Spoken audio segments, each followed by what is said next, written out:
Bonjour à tous.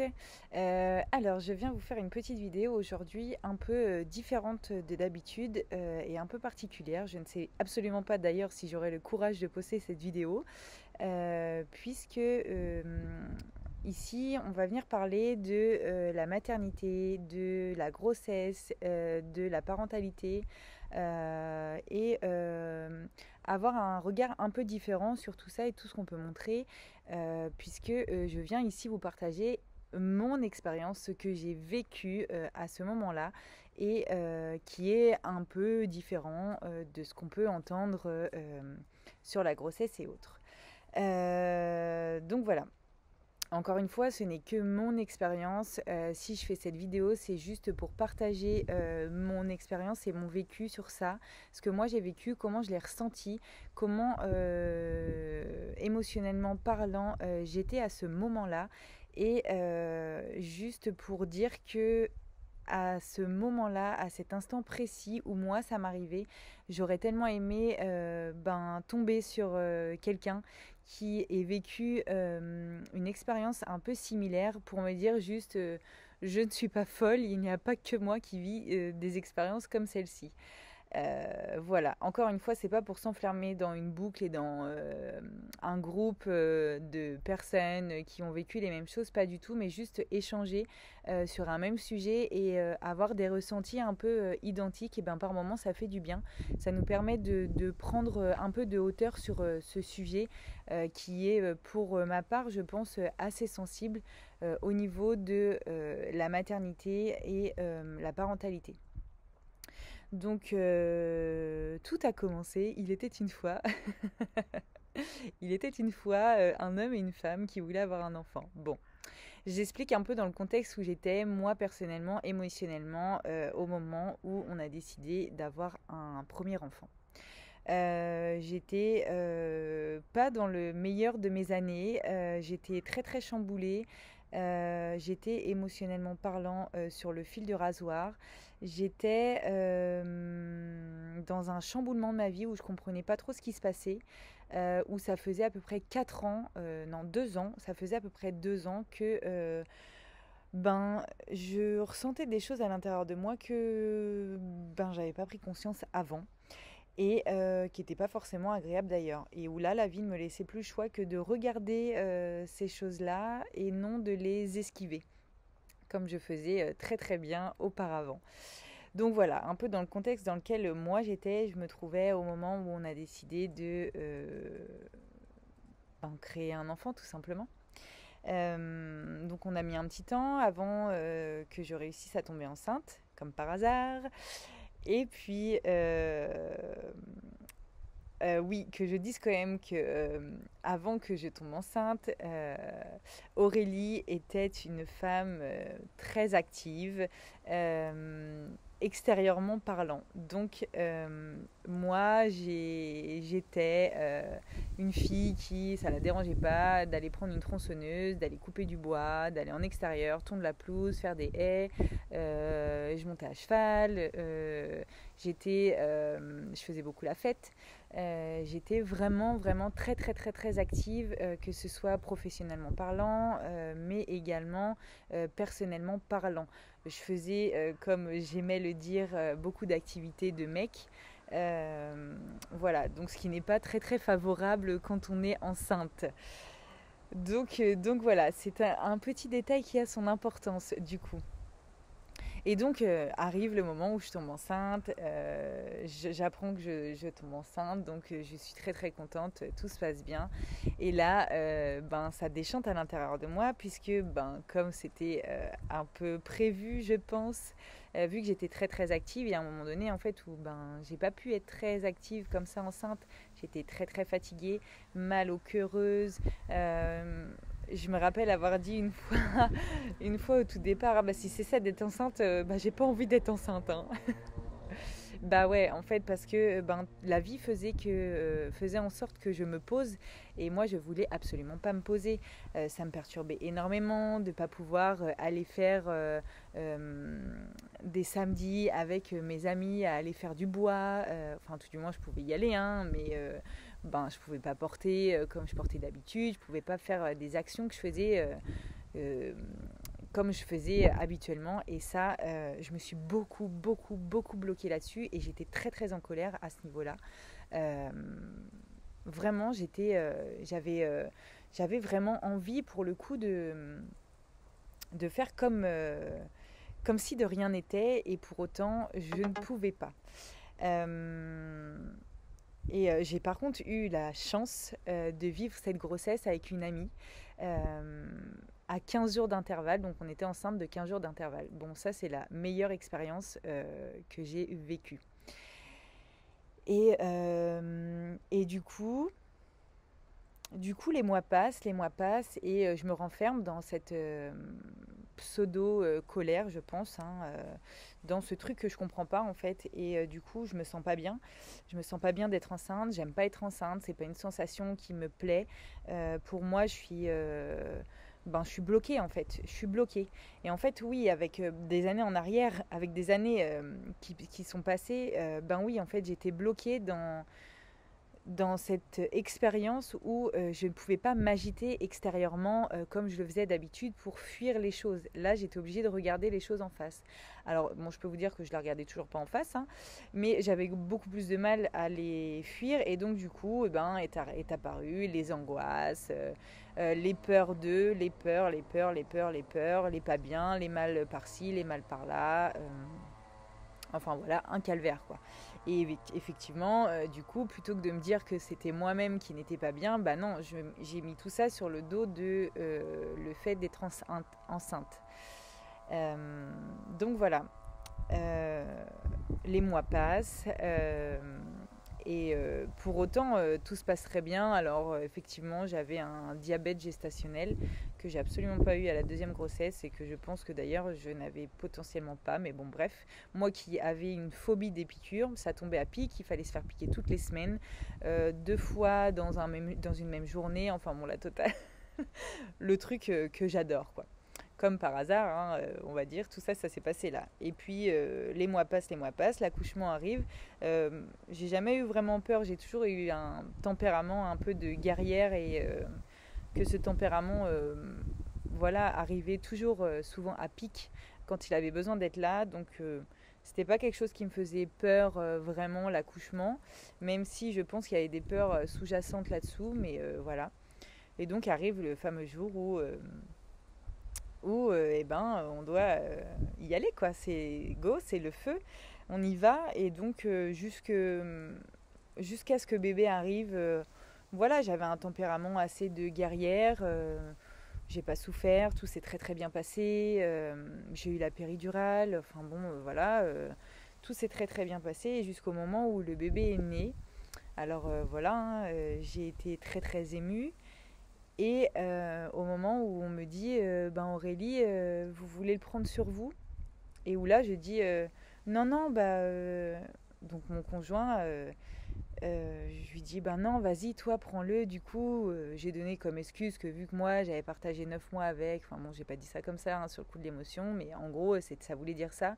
Vu que moi, je l'avais porté, tout ça, je donnais l'occasion à mon conjoint de faire ce premier pot à pot, en fait. Mais en fait, pas du tout, il m'est apparu des peurs énormes.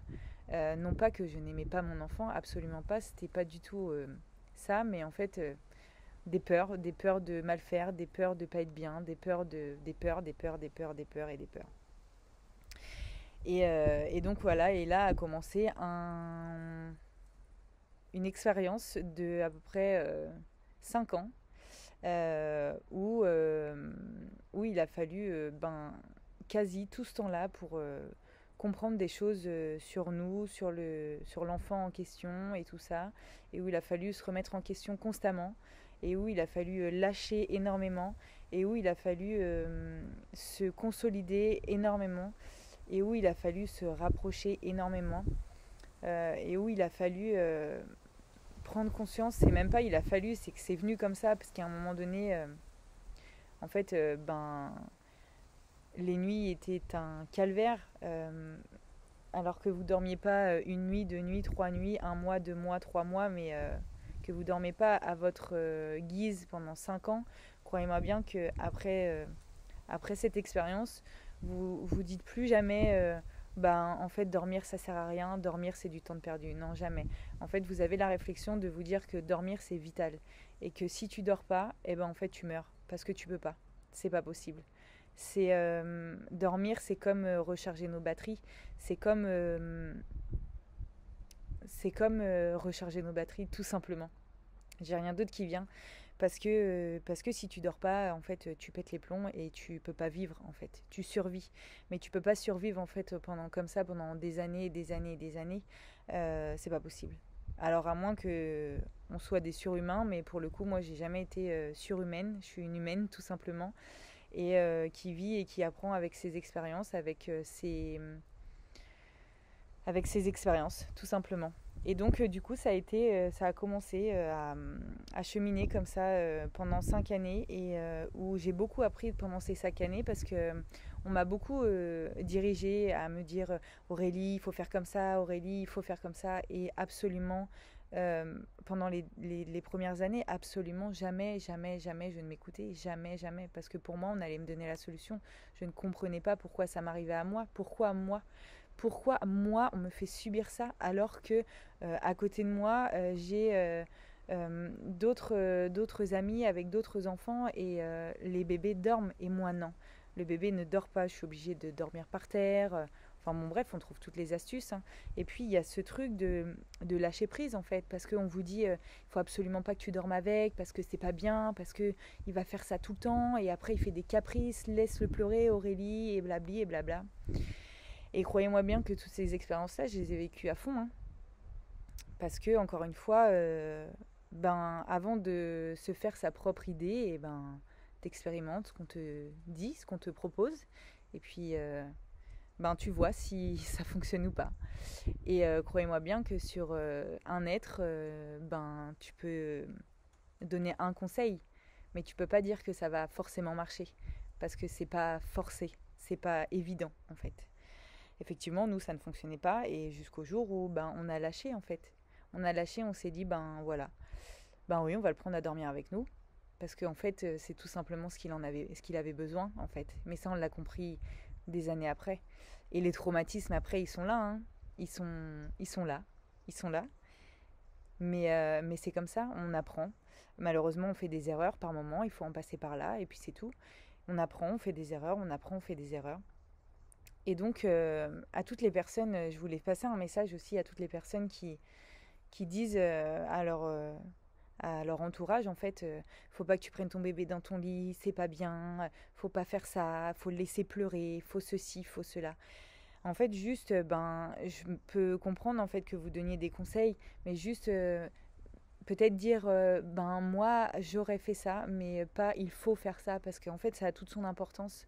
Moi j'ai beaucoup culpabilisé à prendre mon enfant dans mon lit, parce que ça n'a pas duré en fait un mois, ça a duré des années, à trouver des solutions, à mettre un lit dans notre chambre, pour en fait qu'on puisse dormir, parce qu'à ce moment-là je travaillais, je faisais 35 heures, donc je travaillais comme tout le monde et je ne dormais pas.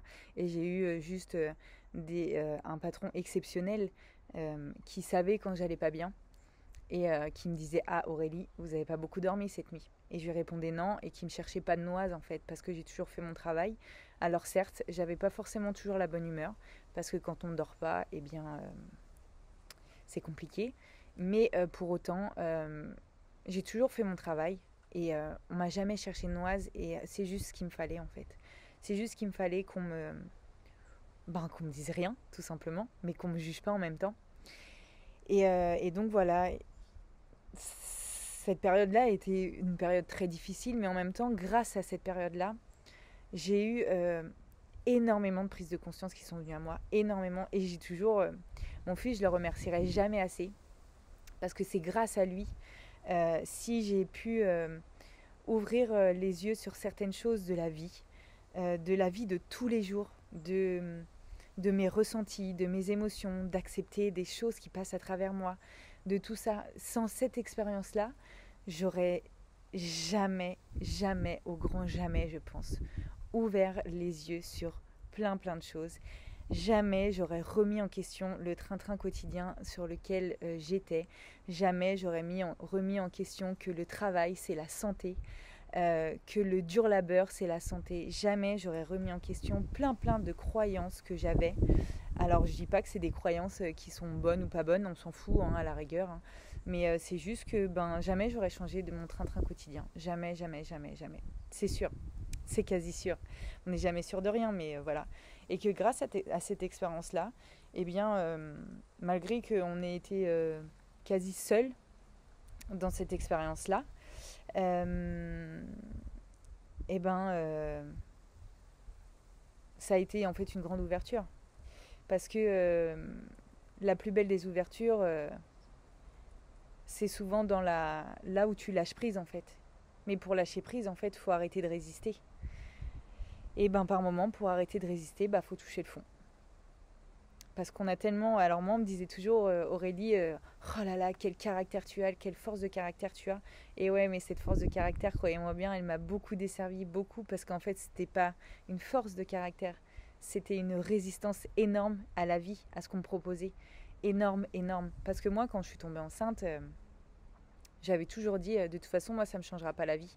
Je continuerai à sortir, je continuerai à aller faire des dîners avec les copains, je continuerai à aller faire plein de choses. Il me suivra et c'est tout. Et c'est tout. Sauf que là, c'était pas le cas puisque c'était un bébé qui pleurait beaucoup. Parce que c'était un bébé qui dormait très peu. Et donc du coup, dès que vous alliez chez les gens, croyez-moi bien que quand votre petit pleure, enfin, ou me croyez pas, c'est pas la question, mais quand votre petit n'arrête pas de pleurer et qu'il est inconsolable et que vous savez que la seule solution c'est de rentrer parce que c'est le seul endroit où il va dormir, c'est dans son lit ou auprès de vous, ou quand vous allez vous poser, vous claquez la porte en fait, et vous partez. Et vous partez, et puis par moments, il y a les nerfs qui prennent le dessus, et puis vous en prenez aux gens, parce que ils sont là à sortir leurs bons conseils, bons conseils sortis de je ne sais où, mais avec du recul, voilà, je sais que c'était bienveillant et c'était pas du tout méchant, mais à ce moment-là, je le prenais pas du tout comme ça. Je prenais pas du tout comme ça, parce que moi, je vivais ça 24 heures sur 24, 7 jours sur 7. Et croyez-moi bien que, heureusement, grand heureusement, qu'on était deux. Et que le conjoint, la conjointe, peu importe, la personne avec qui vous êtes à ce moment-là est hyper importante. Hyper importante. Et à ce moment-là, j'en ai même voulu à ma famille de pas être là.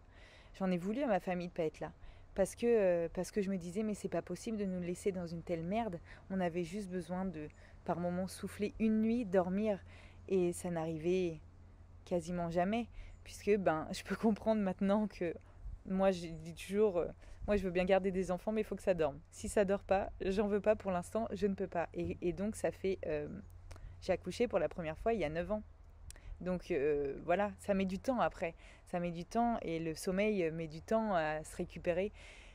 Mais c'est pas grave, en fait. C'est pas grave. Et tout ça pour dire que à ce moment-là, j'aurais aimé trouver des personnes qui vivent la même chose que moi, en fait, juste pour me dire...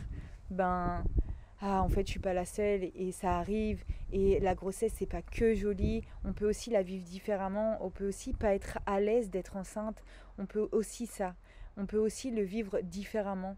On n'est pas obligé de se dire waouh, c'est la plus belle période de ma vie, ou waouh, c'est le plus beau jour de ma vie, ou waouh, c'est ceci, c'est cela. Quand après l'accouchement, on perd du sang à gogo. Moi, j'avais jamais entendu ça. J'ai eu des caillots qui sont... Enfin bon, bref, mais c'est rentré dans les détails. Mais toutes ces petites choses-là, en fait, j'aurais aimé qu'on me les exprime à un moment donné, parce qu'on ne sait pas si c'est normal ou pas. Et en fait, de juste l'exprimer et dire, mais oui, t'inquiète pas, en fait, c'est normal. Il n'y a pas de problème, c'est normal. Si ton enfant, il pleure, prends-le, c'est normal. Il a besoin de toi, c'est normal. C'est normal. Et garde-le auprès de toi, c'est normal, il a besoin de toi. Il a juste besoin de toi. Outrepasser les choses, s'il y a des problèmes médicaux ou quoi que ce soit, ça, c'est pas la question. On n'en est pas là. Moi, pour le coup, il y avait zéro problème. Il y a même une fois, pour tout vous dire, où j'ai été à l'hôpital à 3 semaines. Il avait 3 semaines. Et où on essayait tout pour le faire dormir et on n'y arrivait pas. Il pleurait. Et on va aux urgences. Aux urgences, bon, bah, on nous prend au sérieux sans plus. On nous fait attendre pendant 4 heures. Le bébé hurle pendant 4 heures. Jusqu'à un moment où j'ouvre la porte de la chambre où on était aux urgences. Je me suis dit, ben, ils vont bien venir à un moment donné, comme ils vont l'entendre pleurer. Alors, il faut savoir que je ne laissais pas mon bébé pleurer tout seul en rien faisant. J'étais présente. Enfin, ça, c'est encore une grande j'étais là, dirons-nous, d'une certaine manière. Et, euh, et donc voilà, à un moment donné, on est venu à nous et on fait des examens et on nous dit ben, votre bébé a des coliques. Je le regarde, je lui dis c'est une blague. J'ai attendu 4 heures pour me dire un truc, bon ok je le sais, en fait tous les bébés ont des coliques quasiment, avec la merde qu'on peut leur donner à boire et un système qui se met en route, c'est compliqué, ben, ça a du mal à se mettre en route au départ. Et voilà, tous les bébés ont plus ou moins mal au ventre. Donc je lui dis c'est une blague, je veux aller au service pédiatrique. Non, non, il n'y a pas besoin, je veux aller au service pédiatrique. J'ai attendu, j'ai été au service pédiatrique. Encore une fois, j'attendais une, euh, une réponse extérieure en fait au problème. Mais à ce moment-là, j'en avais besoin en fait. Et j'avais peut-être besoin qu'on me dise non, tout va bien. Et donc, ben, une fois qu'on rentre au service pédiatrique, on nous dit bon, on vous a pas donné ça, non, on nous a pas donné ça, bon, bref, ça, c'est pas grave. Et puis donc là-bas, pareil, le petit pleure, pleure, pleure. Je le prends dans mes bras, je fais exactement la même chose, je laisse la porte ouverte pour qu'on vienne me voir à un moment donné, parce que on nous avait laissé dans la chambre là, et puis en disant que, ben, en vrai, il n'y avait rien d'apparent, donc tout allait bien, tout simplement. Et, euh, et à un moment donné, un pédiatre vient me voir et me regarde et me dit mais madame, quand votre petit pleure, vous faites quoi? Vous le laissez pleurer ou quoi?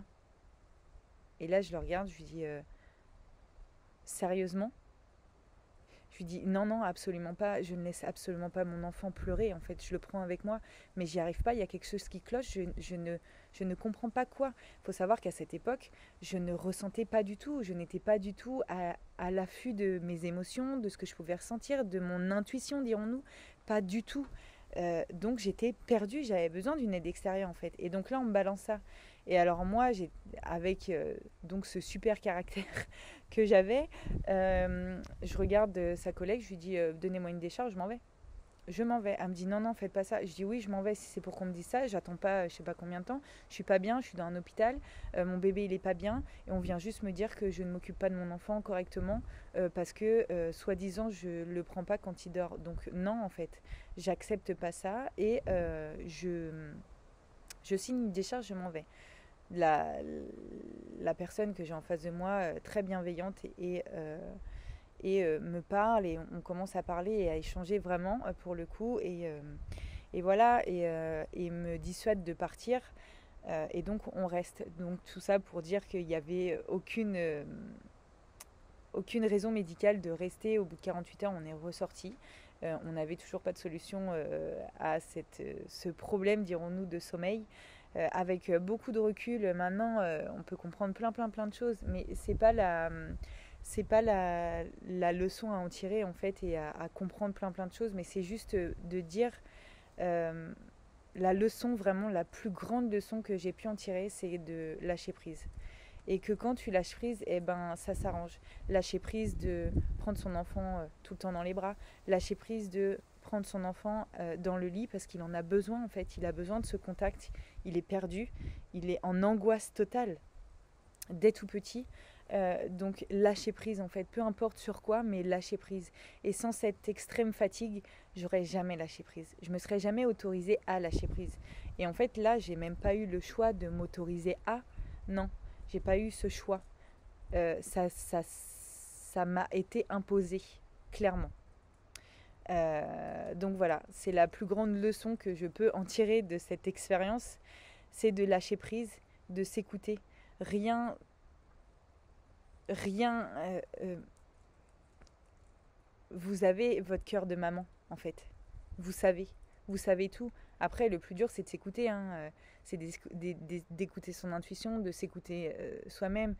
Mais croyez-moi bien ou pas, quand 2 ans après je suis retombée enceinte, j'ai pas du tout vécu la même grossesse. C'était beaucoup plus léger, beaucoup plus agréable. Et puis l'accouchement également. malgré que ma petite, elle est sortie en siège, il n'y a eu aucun souci. Enfin, vraiment, vraiment, vraiment, j'ai pu profiter de ce pot à pot. Il y a plein, plein de choses qui ont changé, malgré qu'il n'y avait que 2 ans que je ne dormais pas, mais malgré tout, pendant ces 2 années-là, eh ben, j'ai pu cultiver sans le savoir. Sans le savoir, mais vraiment parce que j'étais à milieu de tous ces trucs spirituels et machin et trucs. Mais pas du tout, c'était pas du tout mon délire, mais vraiment pas. J'étais pas du tout là-dedans. Mais pour autant, et on n'en parlait pas comme là, puisque ben, ça fait 9 ans, donc on n'en parlait pas du tout comme maintenant. Pour moi, je pétais juste un plomb, et c'est tout en fait. Voilà, parce que, et même pas parce que j'avais trop forcé, mais je pétais juste un plomb, je comprenais pas pourquoi. Pourtant, je kiffais ma vie, et pour autant, bah non, je pétais les plombs, j'avais tout pour être heureuse matériellement, et puis en plus, je venais d'avoir un enfant, puis un deuxième, et pour autant, ben, c'était toujours pas ça. Mais peu importe, mais en fait, tout ça pour dire que avec l'expérience, plus on accepte nos expériences, et ben, plus on lâche prise dans ces expériences et plus les expériences sont différentes, même si c'est en soi, au premier regard, la même expérience qui est proposée. Parce que en soi, c'est une grossesse, c'est un accouchement, c'est un bébé à s'occuper après. Mais ça n'a rien à voir, strictement rien à voir. Et cet état de fatigue, du coup, m'a énormément servi, énormément servi.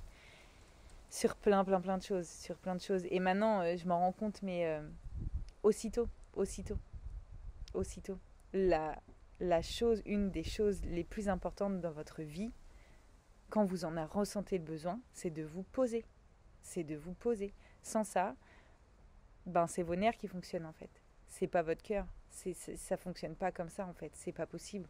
On a besoin de carburant et le carburant c'est l'énergie. Et l'énergie, ben on la, comment dire, on la régénère ben, quand on se pose, quand on dort, tous dans ces moments-là. Alors je dis pas de faire la lavette toute la journée, c'est pas la question, parce que si c'est pour faire la lavette toute la journée et être complètement dans sa tête, ça a aucun intérêt, aucun intérêt. Mais je dis toujours, vaut mieux se poser 2 minutes que pas du tout. Et voilà. Et j'aurais tellement aimé avoir des témoignages comme ça ben, au moment où ça m'est arrivé, juste pour me rassurer en fait. Pas pour dire oh ouais, elle vit la même chose que moi, ça va et tout, machin, nan. Non, mais juste pour me rassurer, pour rassurer un certain espace en moi qui était complètement apeuré de tout ça et qui se disait, parce que j'étais la seule à vivre ce ressenti-là autour de moi en fait, et à me dire ben non, ça va en fait, tout va bien. Tout va bien, t'es pas obligé en fait. C'est pas une obligation de faire semblant de kiffer être enceinte. Non, c'est pas une obligation en fait. Puisque il y a une fois je l'ai mal vécu et une fois je l'ai un peu mieux vécu et il y a même un moment donné après, pour tout vous dire, après ma deuxième grossesse, quand j'ai accouché, je me suis dit oh j'en veux un troisième, j'en veux un troisième. C'est tellement simple parce que ma petite en fait a dormi. Alors elle a fait complètement ses nuits au bout de 6 mois. Il y en a, c'est énorme pour moi. Ça a été super génial. Après voilà, il y a eu des petites choses aussi où je me vois encore au bout de 3 semaines j'allaitais et la regarder et lui dire ben non, ça va pas être possible en fait, faut que tu dormes, je vais te donner le biberon, je suis désolée, mais il faut que tu dormes parce que moi j'ai besoin de dormir. Parce qu'à ce moment-là, j'avais toujours mon premier enfant dans notre chambre.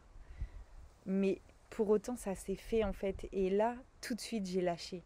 Tout de suite, j'ai pas dit non, il faut à tout prix que j'allaite et tout, machin, nanana, nanana. Ben non, en fait, j'ai lâché et je me suis dit c'est quoi la priorité? Quelles sont nos priorités?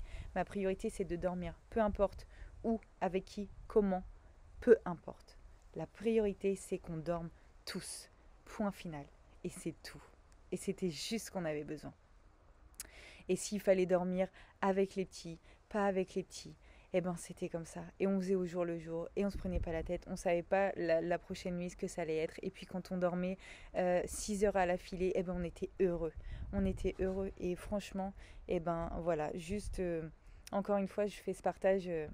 Pas pour dire waouh Aurélie elle a vécu des trucs machin, on s'en fout complètement en fait de tout ça, mais juste toi bah si t'es dans ce cas-là et ben juste ben j'allais dire accroche-toi mais juste lâche en fait et tu verras que ben ça va se mettre en place, ça va se mettre en place. Si tu as en fait si tu as tant de mal à le vivre, c'est peut-être parce que tu résistes, c'est peut-être parce que tu résistes énormément et ben lâche, lâche, pose-toi. Ben, s'il faut que tu restes avec toute la journée, bah reste avec toute la journée. Toute la nuit, bah reste avec toute la nuit.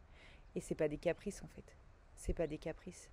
Et ben toi, ça va te mettre dans des situations peut-être différentes. Et écoute-toi, ressens-toi. Ressens ce qu'il y a à l'intérieur de toi. Et voilà, je pense que j'ai plus rien à dire à ce sujet. Mais en tout cas, je voulais vraiment vous le partager et ce serait avec plaisir de pouvoir le partager de vive voix aussi avec vous et partager toutes nos expériences en fait que l'on vit en tant que femme, en tant que jeune maman, en tant que future maman, parce que on le vit tous différemment et il y en a qui comprendront pas du tout que comment ça se fait, qu'on peut pas aimer être enceinte et il y en a qui comprendront pas l'inverse. Ben moi j'ai vécu on vit à peu près les deux, on va dire. Et égoïstement, j'aurais pu vivre une troisième grossesse aussi, mais juste égoïstement pour pleinement vivre ma grossesse pleinement, parce que je pense que je l'aurais vécu pleinement pour le coup là et avec joie. Mais ça aurait été juste très très égoïste de ma part pour le coup. Donc j'en vois aucune utilité, mais juste ben si toi ça peut te faire du bien d'en parler, de partager toutes ces choses-là, n'hésite pas, c'est vraiment un truc qui me tient à cœur. Euh, on n'est pas folle, on a juste des ressentis différents, on doit juste passer par certaines expériences pour comprendre certaines choses, pour se laisser traverser par certaines choses, pour s'autoriser à en fait. Et ben des fois il faut avoir des extrêmes pour s'autoriser à, et ben c'est pas grave. On peut faire autrement, mais quand on n'y arrive pas, et ben c'est comme ça en fait, et c'est pas grave. Voilà, je vous fais plein plein de gros bisous à toutes vous, les femmes, qui vivez ces expériences toutes différentes. Et puis, sachez que si vous voulez en discuter, c'est avec grand plaisir. Si vous voulez qu'on se rencontre, c'est avec grand plaisir. Qu'on en parle tous ensemble, franchement, avec joie et avec du coup maintenant un peu plus de recul que je n'ai eu auparavant et j'aurais été juste incapable de vous raconter ça sereinement comme je peux l'être, même si l'émotion est toujours présente par moments. Voilà, je vous fais de gros gros bisous, je vous souhaite à toutes de très belles grossesses, de très beaux moments, de très belles expériences. Même sachez que si sur le coup l'expérience n'est pas celle que vous auriez souhaitée, et ben croyez-moi bien, c'est sûrement pas pour rien que vous vivez ça comme ça à ce moment-là. Je vous fais plein plein de gros bisous et je vous dis à très vite et je compte sur vous si vous voulez qu'on partage ça ensemble. C'est avec joie et avec grand plaisir. Bisous à toutes.